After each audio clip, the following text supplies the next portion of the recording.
It's time now for the Casey Ingram Show on WSTU. The opinions expressed are those of the program host and guest and not necessarily those of WSTU. WSTU does not endorse products that may be mentioned. Any reproduction or retransmission of this broadcast is strictly prohibited without written consent of WSTU. It's time to call in with your questions and comments at 220-9788, 220-WSTU. And now, here's Casey Ingram. Well, good morning and happy hump day here in Stuart. We are having another wonderful day here on the Treasure Coast and another wonderful day in Paradise, and we're getting ready for the boat show that'll be here in Stuart this weekend.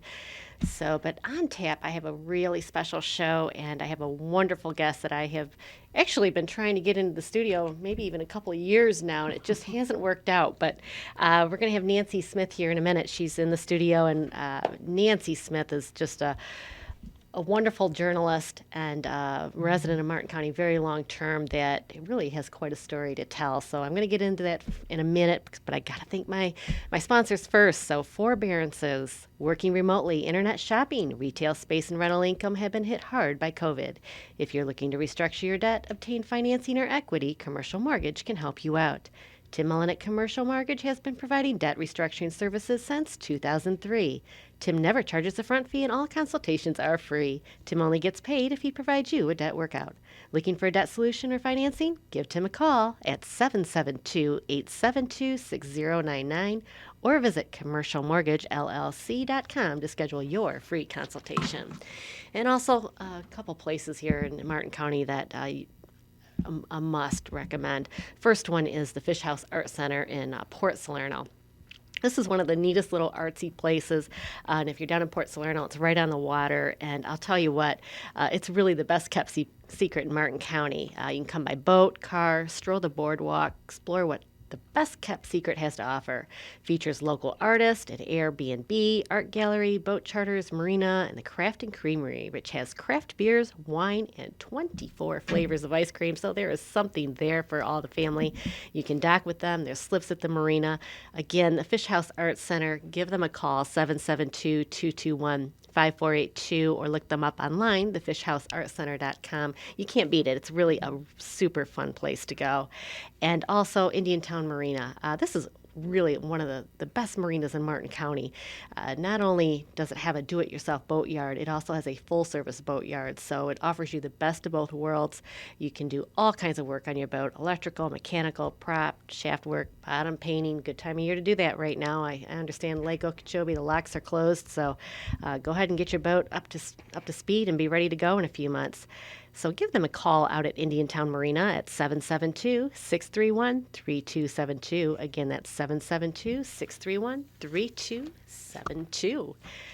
So now to my special guest. Again, Nancy Smith has been a newspaper reporter since 1966. She first worked in London, then at the Stuart News, Port St. Lucie News, and later as the News as a city editor, managing editor, and associate editor. She was executive editor at the Sunshine State News from 2010 to November 2019. In 1993-94, she was also president of the Florida Society of Newspaper Editors. Nancy, I'm so anxious to speak with you and talk about your career as a journalist. And, you know, things have changed so much in today's society, and the media is not what it used to be. You're a journalist, and we want to talk about how you perceive things have changed over the years. Now most of the major media outlets are owned by just 6 large companies, so the messages seem to have been consolidated. I'm happy to talk about that for sure. Love it. First of all, I wanted to say thank you for inviting me, but also I apologize for not coming. The last time I was supposed to be here on election night. Yes. And that day I had blood clots and was taken to the hospital and nearly died. So, I mean, it was, believe me, I would have been there for any other reason because I love politics. I know. It was. I'm so grateful you're okay, though. And it just wasn't meant to be that night. No, and, but thank you anyway for inviting me. Always my pleasure. And Nancy, of course, if you follow any of her columns, you know that she's very politically involved. And outspoken? Very outspoken. There we go. Let's call it what it is. Sunshine State News was a wonderful paper that you really worked out of the Tallahassee market there. Right. and followed a lot of the politics that was happening. And really, it was the main or only conservative voice coming out of there. Exactly. So it was Which is bizarre because our legislature is largely conservative. It is bizarre. Why do you suppose that is? Because the mainstream media are not going to bend for anything. I mean, They don't. they are left-leaning, and I'm sorry, they can complain all they like. And I think, years ago, I used to feel that way myself. I used to be a little bit, I was sort of left-leaning myself, and I didn't believe it. I thought, oh, I'm I'm right in the middle. I'm right where I should be. But, over the years, I've seen, I've particularly when I became president of the Florida Society of Newspaper Editors, I was, I felt obliged to see both sides in every way. And I realized, what was happening to the media even then, and that was in 93, 94. Well into your those career, years. as we're going Right. to explore here throughout this hour. You took a lot of heat while you were up there as well, though. Oh, gosh, yes. Oh, my God. Especially, from the St. Petersburg Times, the Miami Herald.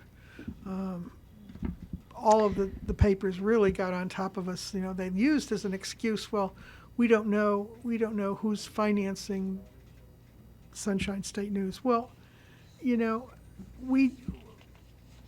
I told the truth about everything. I mean, I said, no, I can't tell you who's, I'm not going to. They are You're good not people obligated to. Yeah, I don't have to.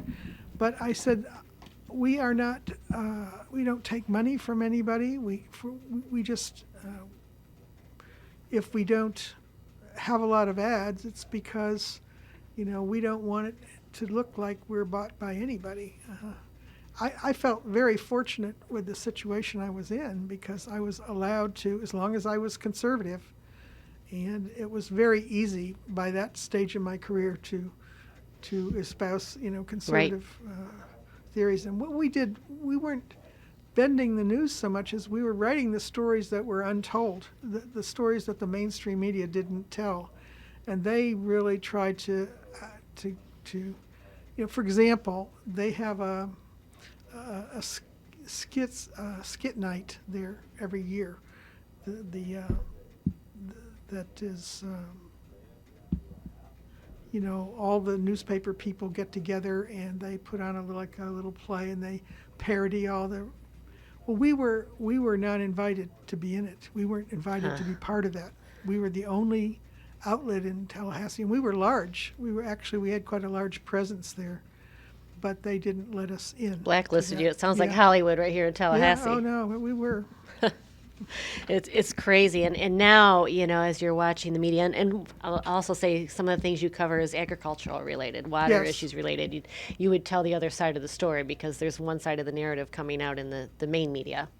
And that's one thing. And, I know you take a lot of heat, especially, Yes. along the Treasure Coast for saying anything that's positive agriculturally. Well, I hope that I think more and more people are getting wise to these groups that the Everglades Foundation sponsors, and many of them are here in Martin County, but they're growing. I think a lot of these people are becoming more aware, especially the newcomers, that it's not all agriculture. In fact, very little of it is agriculture, but we're polluting our waters. We have a huge septic problem, We and do. people need to realize that, and the seagrass is another whole That's issue. what I've written about, and I don't understand why the Gannett papers that dominate our market are not covering, at least investigating or probing the Everglades Foundation and what is their purpose for wanting to buy all the sugar land. The sugar growers are actually, that's what they want to call them, but they rotate their crops in such a way that they supply literally,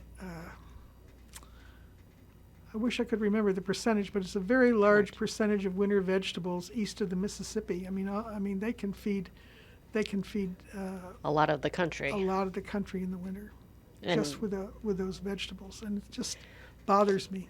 It is, and I appreciate your voice because that is the story that does not get told.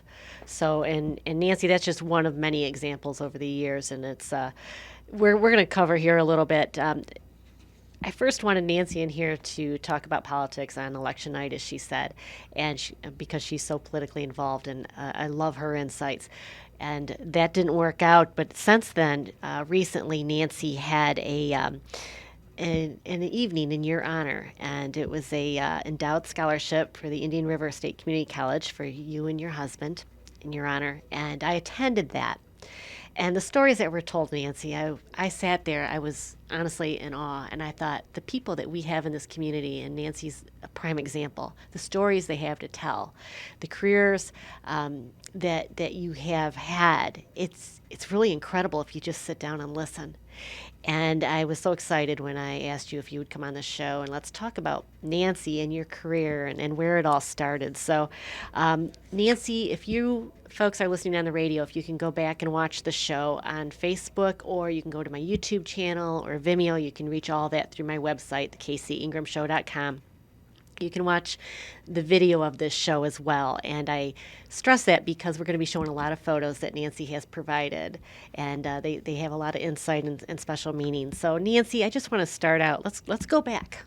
Let's go back in time. Where did it all begin for you? Well, how far back do you want to go? I mean, I was born in and came from New England. I'm from Connecticut originally. And I was adopted at 3 months old by wonderful people in Hartford, Connecticut. And I lived grew up in Simsbury, Connecticut, and Terriffill, Connecticut, way up, just north of Hartford. And a wonderful, normal, middle-class family. And I went to my godfather was a professor at Elon in North Carolina, and so that's where I went to school. And then after that, I went to University of North Carolina, Chapel Hill. And finally, I got sort of recruited and went to England. To England. Let's step back 1 second. Iggy, if you can show photo number 2. This is your wonderful parents, Earl and Gladys Butler. So Right. They were your adopted parents that gave you a wonderful start in this life. They really did. And In fact, they're the reason I'm here in Florida, because they had retired to Florida, and when our family came back from England, we first went to New Hampshire, but we came down to visit my parents at one point, and we said, "There's no way we're going to visit the snow. We're going to live in the sun. We're not going to do it the other way around." And my parents were wonderful help to me to be able to work and have a family like I did. And it's a smart move. I'm a transplant as well from Michigan, so you just don't miss shoveling that snow and the cloudy, muddy days, No. and it's this truly is paradise. Iggy, if you can put up photo number 1, Nancy, it's a photo of you in high school. You were in the middle on the bottom row. Right, that's me. Yeah, I was. That was I was president of the Girls Athletic Association, and that was the photo that was there.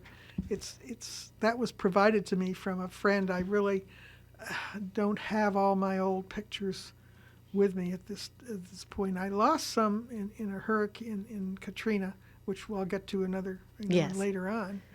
But we lost a lot of our really good old pictures in that storm. Scott Watson, thank you for tuning in. He says Nancy Smith and Barbara Cloudis are the best journalists in Florida. Both of you ladies are well known in this area. God, I love Barbara. Barbara is. I'm yesterday's news. Barbara is fantastic. She is current. She's got the Martin County Currents for people Yep. that Indiantown Currents that are out there listening. You definitely Yeah. want to subscribe to her They want to know newsletters. what's going on in their community. That's the word. It's truly about the only local news media outlet, newspaper type outlet that there is anymore. I mean, the Stuart News covers very little local news anymore. So Right. Barbara does. I'm talking city commission meetings, county commission meetings. She just had a piece on Jupiter Island. So Well, the good thing about Barbara, what you don't understand is all of her detractors will tell you that, well, she's getting paid sugar money and she can't believe anything. Well, she's not. If she was getting paid that kind of money, she would be have a wonderful large She's not production getting facility. paid. Right. She can barely make it. For years she was printing her own newspaper out of her Exactly. own pocket, running down to Miami because that was the cheapest place she could get it printed, distribute. She's barely making it, and She's dedicated to getting the true news know. out there, though. And I hope we can turn that around in a way. I'd like to help her if I could, but I'm limited, and she's just wonderful. She is. Both you ladies are powerhouses here, media powerhouses. So tell us, what made you go into journalism? I think it was just because I know it sounds silly. I always wanted to write. When I was a kid, I was an incurable tomboy, and I wanted to be when I was 10 years old, my goal in life was to become the first female first baseman for the Brooklyn Dodgers. And I guess that just never happened. Didn't pan out. but You're I ahead of the always time, loved- I Nancy. was always big in softball and was on the Connecticut state team when I was at school. So I went to college realizing I just, sports is not going to do anything for you. And in those days, girls in sports there was no Title IX and no ability for me to really do anything. I had won the discus champion for Connecticut, when I went to a Springfield College sort of roundup thing for sports, and nobody even knows about it. Nobody cared because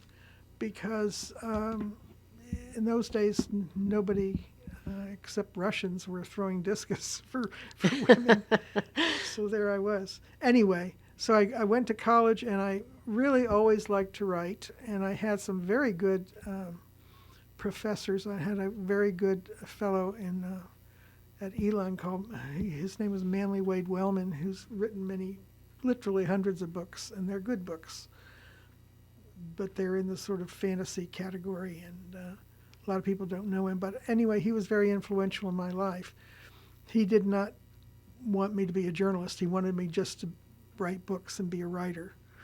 But I knew that I didn't want to be a secretary. I didn't want to be a teacher. And I had to make money some way, so I decided to apply myself to journalism. And that's what I did. But I always, along the way, I was more of a creative writer, I think, than my heart loved creative Factual. writing. And I think that's how, as years went on, I gravitated toward column writing.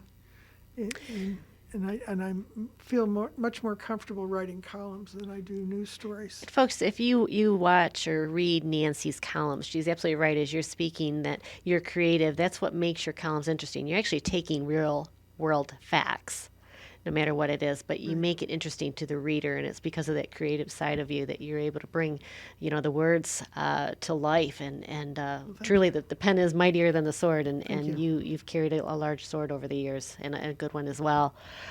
For those of you that are just tuning in, we're speaking with Nancy Smith. You can call the station if you have a question or comment for Nancy at 220-9788. That's 772-220-WSTU. And I'm also watching here on Facebook. I always watch the comments on the Facebook live feed. And Cher Fisher, thank you for tuning in. She says, Nancy is incredible on a professional and personal level. Well, thanks. So, Nancy, at some point you went across the pond. Right. Tell us about that. Right. Well, I was kind of conscripted there. In those days, really, women in journalism was not a big thing, particularly in England, and they were looking to get more people there and into it. And what they didn't tell you, though, what I wasn't told, I fell for it because I wanted to go. I thought that was wonderful, the idea of going to London and right out of school. And, a kid thinks that's just right. You're the most traveling the romantic world. thing in the world. So I had a friend and a roommate, and we went together she had another was in another field, and she went too. So I was pretty brave to do this.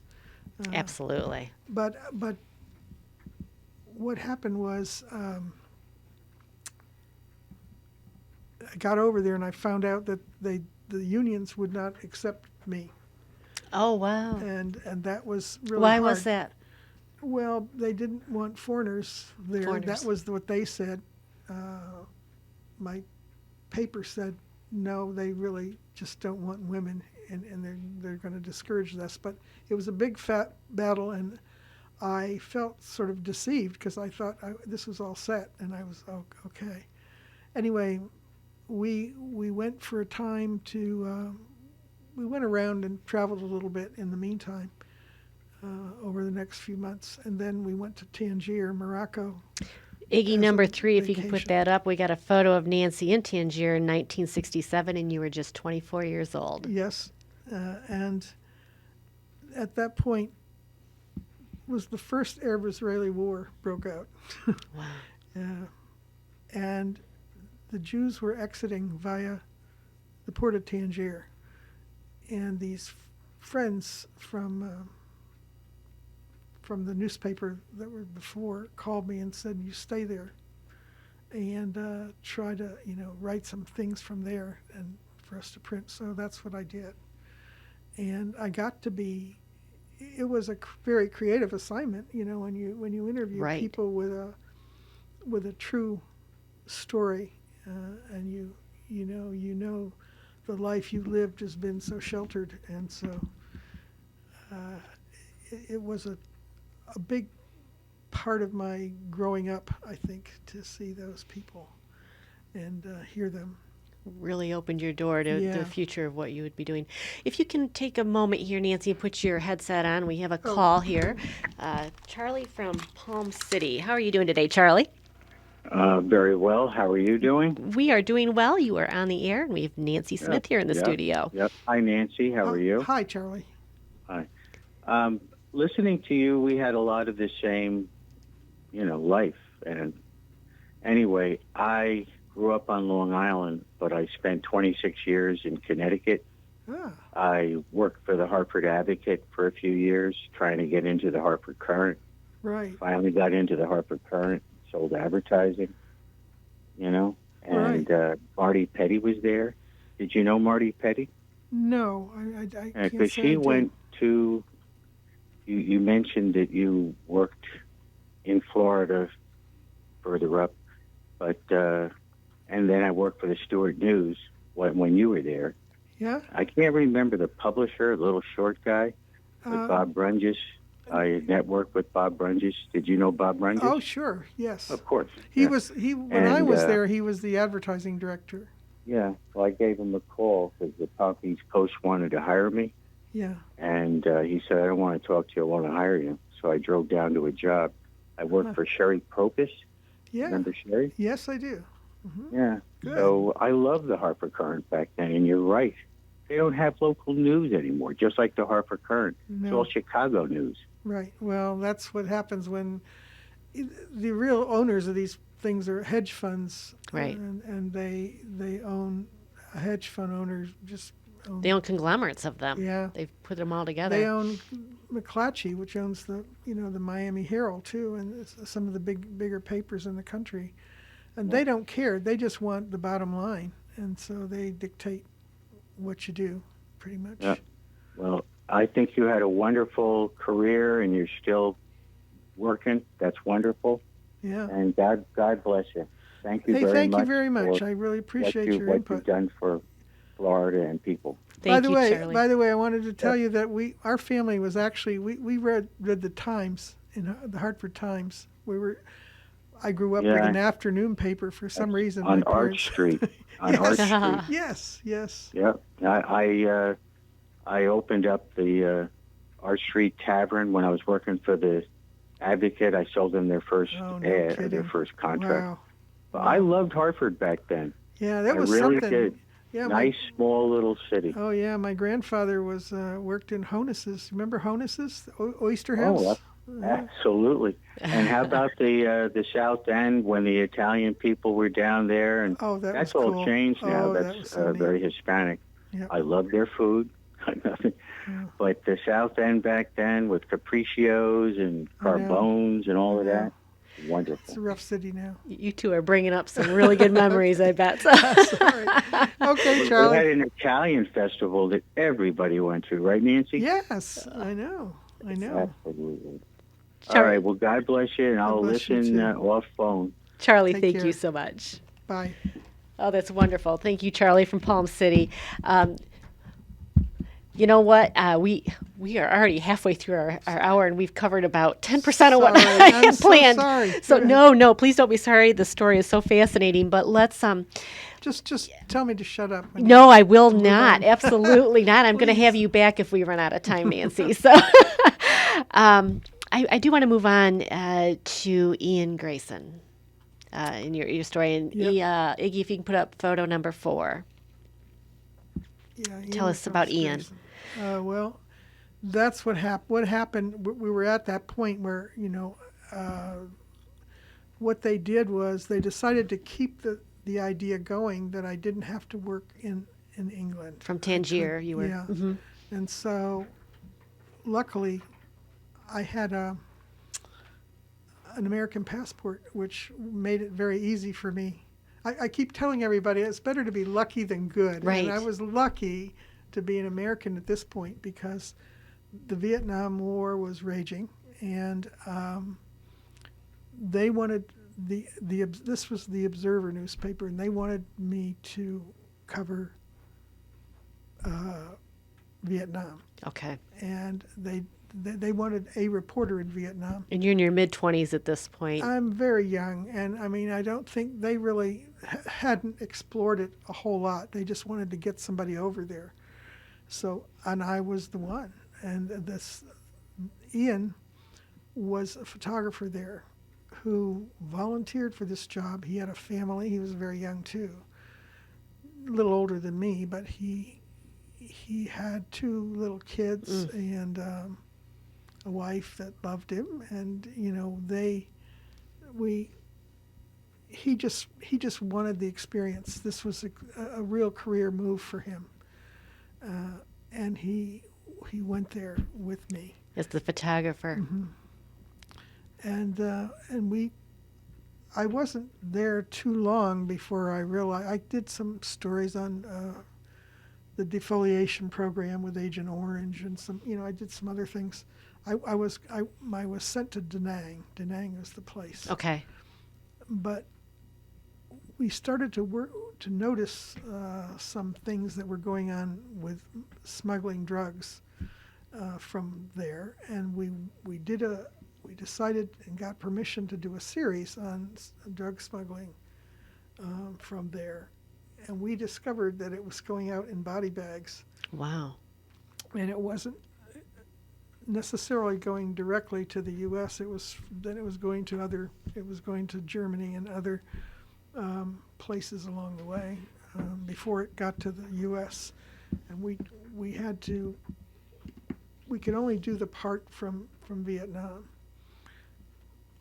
But in so doing, the story broke, and it was picked up all over the world.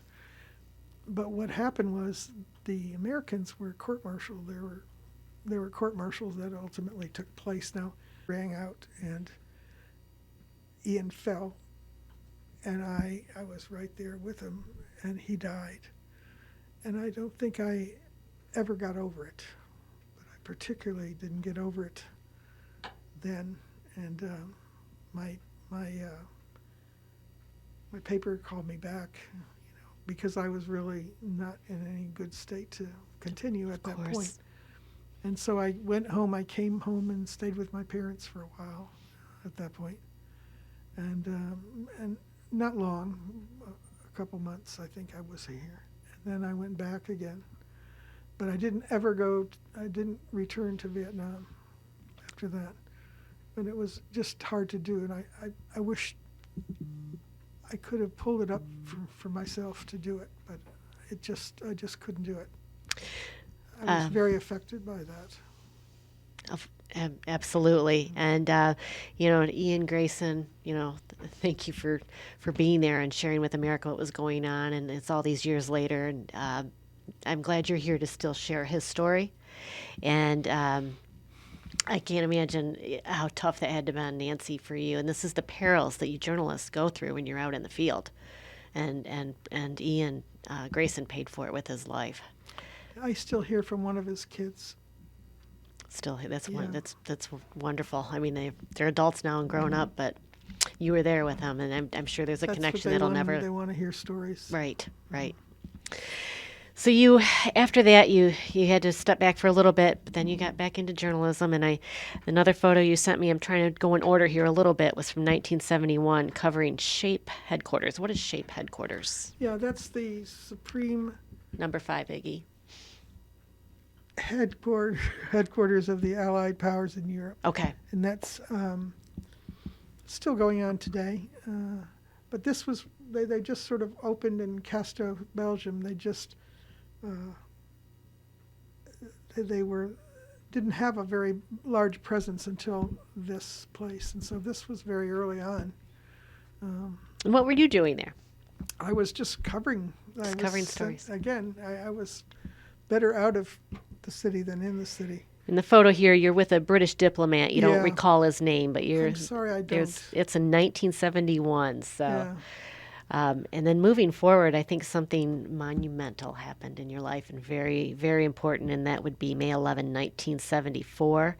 It's your wedding day. Yeah, I met and married Mick Smith, and he's probably the star of my life, in my opinion. He's the man and the person who made everything. Tell us a little bit just about the Mick best. and Yeah. meeting him. I think anybody here or who's listening who knew Mick knows exactly what I'm talking about, because he was always the same, and I don't know of anybody who met him who didn't like him. There must be somebody, but I don't know who that would be. And he was that way when I met him. And the thing was, he was working for. First of all, he was a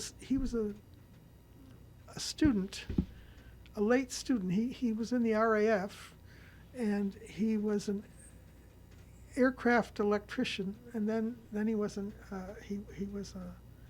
worked for. Bovington. He worked at Bovington Air Base for a long time, and then he decided to go back to school and be a teacher. There was a program where they take mature people who are in, and he's by this time he's in his early 30s, and they took him to be in this program at Walhall College. So he has a degree from Walhall College, and then he went on to London University and Cambridge. Now I met him actually. I met him when he was at the Cambridge stage, and he was still had some classes in London University, and he had a family at that point. He's already got like 6 of his 7 children. I think number 7. There's a photo of the whole family, Iggy. Right. When you came to Florida. And so, yeah, he was amazing. He rose very quickly in his education, because I think just of his personality, and he was so very good with special ed children. And he worked for Margaret Thatcher, who at that time was the Minister of Education.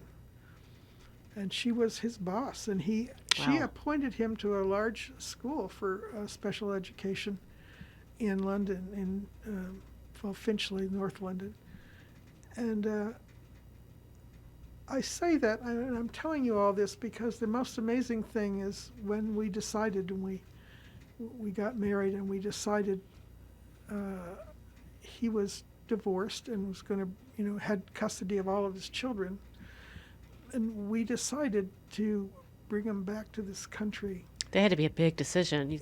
That's why I'm telling you this story about him. I mean, he left an enormously good career behind him, not knowing a thing, and he wrote a letter to a whole bunch of people with special education in this country and got one reply that hired him on the spot without sight unseen from Manchester, New Hampshire. And that's where we went. We came back with all the children. We thought it was an important thing to start again, with the kids. Right. And, Was that a tough move, bringing in the whole family? It was tougher for me than it was for him. And again, that's why I'm telling you this story, because I think the most amazing thing about him of all was that Mick Smith never looked back, never, ever looked back. He always went forward, and he believed in all of us, and good times were coming, great times were coming. I mean, that was his nature, and that he made his life like that. He was so easy to love. Right, right. And so the glass is half full kind of guy. Exactly. And whereas I was giving up, I thought, oh my God, what am I giving up? I can't. No, I'm not. I had been the week before my marriage. I'd been to something in Ireland, a conference in Ireland, and I came back, and I thought, I married this man. We go to New Hampshire. We get a house, rent a house literally in rural New Hampshire. That's miles from our neighbors, from anybody. Jeez. And we have one car. Wow. A 9-seater, because we have 7 kids. 7 kids. At this point. And he has a job lined up. He did you? takes the car. No, I had nothing. I mean, I couldn't. We had one car. I didn't tell you, we arrived here with $200. Oh my goodness. Imagine doing that today. I can't. Even in 1970s terms, that's not very much money at all. Yeah, and I've skipped over one of the nicest stories of all was the kids coming into the country. The people at immigration were so good to us. Our plane that we came over with went out of business. That airline went out of business that very day. Oh my goodness. We were left in the airport, and as all the passengers were, and we had to wait for a replacement plane to come over and literally rescue those passengers. Oh my goodness. And we were there for over 24 hours, and we had very little money left because we were coming with so little. And my parents were waiting for us in New York, the whole time. But the point is that all of these people in immigration knew what was happening. They were waiting for us to come because they knew this family was coming in. We had to have, we had all of our paperwork. We had to have X-rays done, and we had, What are the ages of the kids, by the way, at this point? Okay, About? They are. Let me see here, 3, 5, 10, 12, 15, and 16. If you can imagine, folks, traveling. I think that's 7. They're all in that range, Yeah. 7 kids, and to have all of this happen and to be stranded, and it's not easy traveling with one child, let alone 7. No, but when we flew into New York, there was a game going on at Shea Stadium, the Mets. Oh my! And it was so exciting for them to look down and see, and it looked like just jewels, all the lights of New York. They were so excited, and they were so good. I mean, they had to be exhausted, Right. And the plane ran out of water, and there was it was a drama. It was a drama getting over, and. Welcome to the United States, huh? And, And welcome back for you. Again, my husband was good with them too, looking forward. I mean, he kept everybody upbeat, just naturally. I mean, he didn't even have to try. He was so excited about everything himself. It rubbed off on it. I think maybe the whole plane, Yeah, right. He was just so excited. But anyway, when we came through customs and immigration, those people get such a bad press. But honestly, they welcomed us with every kid had his fishing pole and a little suitcase. And they went through, and they were just so sweet and so good to us, and called us all by name. Will the Smith family come? Told us what way to come, and my parents were waiting for us, and it was a magic moment. It really was. So. Well, Nancy, at some point, you made the move back to Florida. Mm-hmm. Can you tell us what happened there? Mick got a job. Oh yeah, it was just too cold. Okay, too cold. It was too New cold, Hampshire's and too cold. Plus, I really wanted to work too. Agree. And I knew my parents were down here, and I was going to take advantage of them. I'm sorry, but I knew I was going to, because I'm sure they didn't mind. No, they didn't. They wanted to have the grandkids around. Right. So one morning I woke up and I screamed, and my husband said, "Okay, I've got to see the spider that's made you scream like that." And he came out and he realized the toilet was frozen over. That's cold. Yeah, and In I your said, house. That's it. I can't do this anymore. And New Hampshire was cold Right. for what I was used to. So anyway, that I called my parents that day, and we made arrangements to Come on down to come down. Florida. So again, we're speaking with Nancy Smith. She has had a tremendous career as a journalist, editor, but she came here to our hometown, the Stuart News. How did you hook up with the Stuart News? And if you want to have a call for Nancy, 220-WSTU, 220-9788, or you can message on Facebook on the Casey Ingram Show, and I'll pass the note on as well. But Nancy, how did you end up at the Stuart News?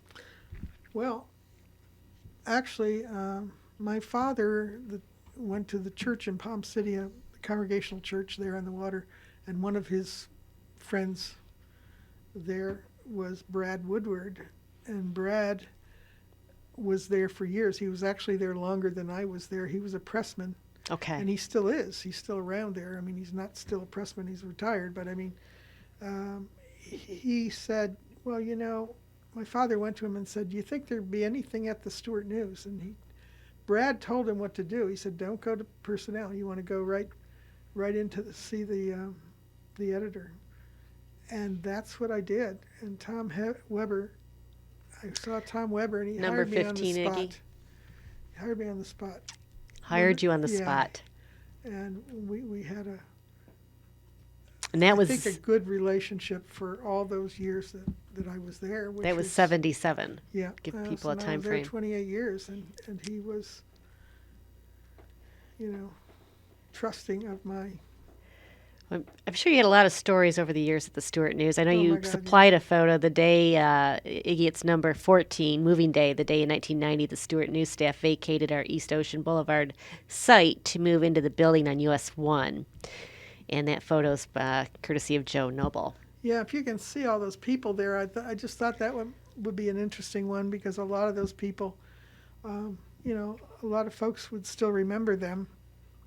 They are about, I would say, a fifth of them or so are dead. They died, but some are still around and just gotten older. And but it was a great, Quite a true group, team. a lot of camaraderie there. And even today, when Tom Weber sees that picture, he always says, wasn't that a wonderful group of people? Weren't they terrific? and I think that was when we really were a newspaper, and I think that did a lot to make Stuart the community that it was and it had become, because I think the newspaper and Ernie Lyons, the editor before Tom, and then Tom was a wonderful editor. I don't think he gets enough credit for all of the things that he did and for the Stuart News. He is the one that opened the door for me to do what I wanted. He allowed me, and he took a lot of heat for some of the columns that I wrote. And I was going to say, what was your focus headquarters. back then? Well, I just tried to tell it like it is, and it was all. Well, my that's no columns were change. local. They were That's local, you. know. Yes, And I love it. I did have a running battle all the time with Maggie Hercella, I will admit, and Nat Reed. And there are people who are considered institutions that I didn't mind. I just felt like some things had to be said. But I feel like that one of the differences between newspapers today and newspapers then is when I was managing editor, and then and Tom's feeling was the same. We didn't stop anybody from, if you wrote a letter to the editor and you wanted your side in, or I wrote a column about you and you didn't like it, we welcomed those responses. We didn't edit them. We edited them, but we did not remove change the intent. Any content. Right. And people got a chance to, in fact, we looked forward to it. I mean, I think that's what made it lively, is that the other point of view was there on the opinion page always. We didn't stop anything. That is a big difference that you see now, Nancy. And I know myself personally, I've written letters to the editor, and they just don't get published. No, well, was my complaint with the paper. What happened was, for me, and I was up in Tallahassee at the time, but all this stuff about Ken Pruitt, and they had this Pruitt meter thing going. Mm-hmm. I remember and that. I had to talk about, if there was no legislator, including Doc Myers, whom I loved very much, but nobody has done more for this area than Ken Pruitt. Plus, he was a very, very good and strong, probably the best Senate president in my lifetime, anyway, in Florida. And we had him here, and he cared about our community, and he did so much for us. In my opinion, the bridge should be named Ken Pruitt Bridge. Right. But here they were doing this thing, which was perfectly legal. They were complaining because he was drawing a pension from the state, but also he had been elected property appraiser in St. Lucie County, and how dare he, take money this way? Well, I'm sorry, that's not illegal. It was illegal. And until it is, if you want to editorialize and talk about this is a bad law, that's fine. Right. But why are you going after somebody Attacking the person for following the law? Just crazy. And so anyway, I wrote a letter to the editor. Now, I didn't think that was overly strong for me. I just thought I'd put it on the line, and they did not publish it. And guess what their reasoning was? That I was not local. You weren't local. Nancy Smith, I've been who here for was, years. oh my goodness, so long. Nancy, we were running down to four minutes, and so I know we're not going to cover everything, but Sorry, I'm sorry. No, please don't apologize. Your story is fascinating. Like I said, we can always have you back. So, but go to photo 16. It's a photo of you and Mick with Governor Scott in 2013. It was before dinner at the governor's mansion. Yes. Yeah, we went to the governor invited us a few times, and I think he liked Mick more than me because Mick was immediately excited about all of the things that he'd done to all the history in the governor's mansion, because he broke from the dinner guests that the governor did and took Mick on a little personal tour around. Oh, how nice. And it was it was always a nice night when we went there. The governor, a lot of people think Rick Scott was very formal and he was a wonderful for us. Wonderful, and certainly inviting, Very and it warm. shows how important you were too in the Tallahassee politics and journalism. Iggy, if you can put up 19 and then followed by 18. 19 is the invitation to the Nancy and Michael Smith Endowed Scholarship. 18 is what you call my entire bubble of Martin County friends, and that was just this past October 28th. We only have a couple minutes, but share with us what that night meant to you. Oh my, that was the best night of my life. And when somebody, and I to this day don't know who organized this to be done, but the person I heard from started off was Ken Pruitt, so I think he must have had something to do with it. And then the people that I worked with at Sunshine State News, the folks I worked for there, I think they probably had something to do with it too. But it's wonderful. It's an fully endowed scholarship, and the college allowed me to add my husband's name to it, and I can't think of a nicer way to. I just feel totally honored. It's a wonderful thing. Iggy, as we finish out this hour, if you can just filter through photos 8 through 13. I know we got to close out this hour a lot with Mick. I did not get the opportunity to meet him, but he looks like the most jovial, fun-loving man. There's the photo here with the dog, Abby. Albie, thank you, Albie. And there's some styrofoam, the Statue of Liberty. He did some styrofoam things. Oh, that's what he did. That's what he did. He was for the Stuart. The Stuart News actually hired him to do because he was so artistic. He did all these art things, and they were in the 4th of July parade. Yeah, he did that. He did all our fair booths. He made a raft for the raft race, which defeated the Budweiser racing team. Oh my goodness, I mean, that's pretty good. It was good. He was very well known and very popular.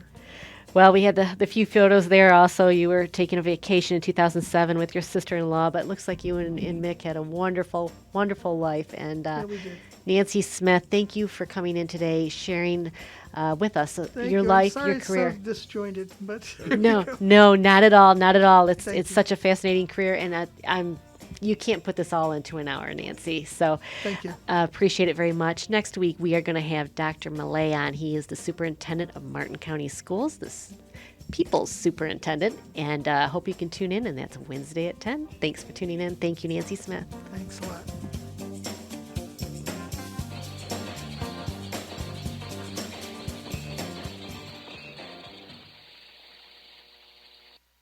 You are listening to WSTU.